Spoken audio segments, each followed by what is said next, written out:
So running legal clinics at Yale, I decided that my life was going to be about trying to pay back all the blessings I inherited from activists who were willing to stand on the front lines, take punches, be beaten, people that were willing to stand together for my rights. As my father would remind me, you drink deeply from wells of freedom, liberty, and opportunity that you didn't dig.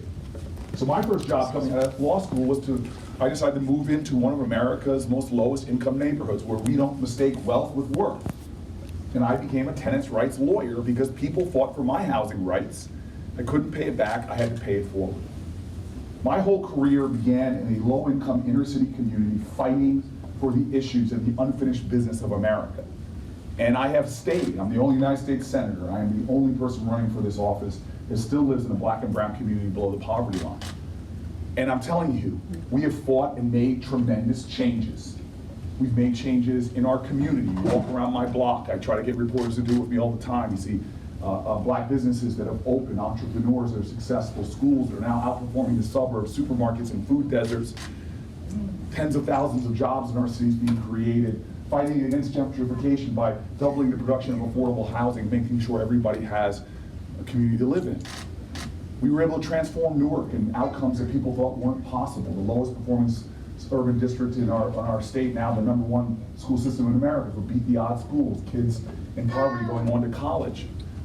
So many changes that when I got down to the Senate, I knew what it took to make changes. It's the same thing that's always made change. In fact, it's how we made change in Newark when I first started taking on slumlords. It's by bringing people together, to stand together, to work together, to understand that we are all caught, as King says, in an inescapable network of mutuality, tied in a single garment of destiny, that injustice anywhere is a threat to justice everywhere. As a black guy going down to the Senate, 4th ever elected in our country, I wanted to be a voice of lived experiences of the unfinished business and started taking on the big fights that were devastating communities across this country and communities in my hometown of Newark. And those are things like criminal justice reform. The only major bipartisan bill to pass under this president is the one that I helped write and led from the Democratic side in the Senate that has led to the liberation of thousands of people from prison. And even things I didn't get passed, the bill that I wrote about the dignity of women in prison, well, that legislation is so strong that now it's been picked up by at least 10 states and passed on the state level. I have one driving concern in my entire life, is that this nation live up to its promise to all of its people. We pledge allegiance and say that we'll be a nation of liberty and justice for all, but that isn't the case. These words are still aspirational. That's why I'm excited to be here today. I'm going to take my seat, but I want to make one interesting point to you. Change does not come from Washington, it comes to Washington.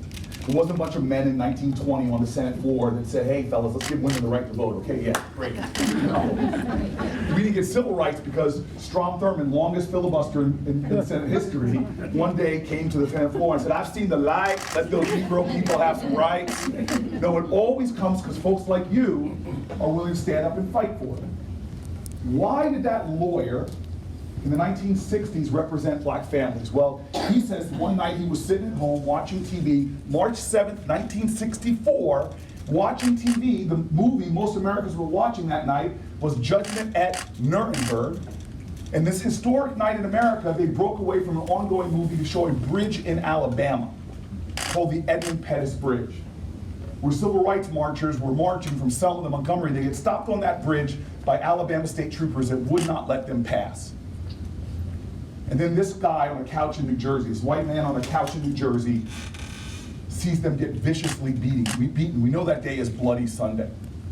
I talked to John Lewis's chief of staff today. He was on that bridge. And what did one guy on a couch in New Jersey do? Did he just sit there and be a spectator, treat our democracy like a spectator sport? No. He said he got up off the couch, thought he was going to go to Alabama, but then realized he couldn't afford a ticket. So he decides to do this great American tradition. I'm going to do the best I can with what I have, where I am. He phoned around to see in 1965 who might need some legal support in New Jersey, found a group of activists meeting in the living room. They put together a sting operation. 4 years pass, he says, and he gets his case filed with a family coming up from the South, distressed because they can't find housing in northern New Jersey. They're being turned away, and he said, we represented that family and got them in. Cory, do you know the two names on that case file? I go, no, sir. He goes, it was Cory and Carolyn Booker, your parents. I am literally sitting here right now because of civil rights activists that I know, but I'm also sitting here right now because a white guy in Jersey, middle class, living comfortably, knew that his freedoms are intrinsically tied to the freedoms of others in America. Because he stood up, I'm a United States Senator right now. Because he stood up, I'm running to be President of the United States. I could literally be the first descendant of slaves in our country to go to the White House, which was built by slaves. All of these things are possible, not because of who the president was or who senators were. It's because of the activism and the engagement of citizenry of this country, of people who understand that patriotism is love of country, but you cannot love your country unless you love your fellow countrymen and women. And love isn't anemic.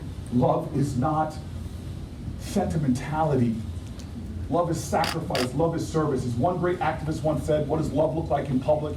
It looks like justice. Thank you for being here today to have a conversation about justice.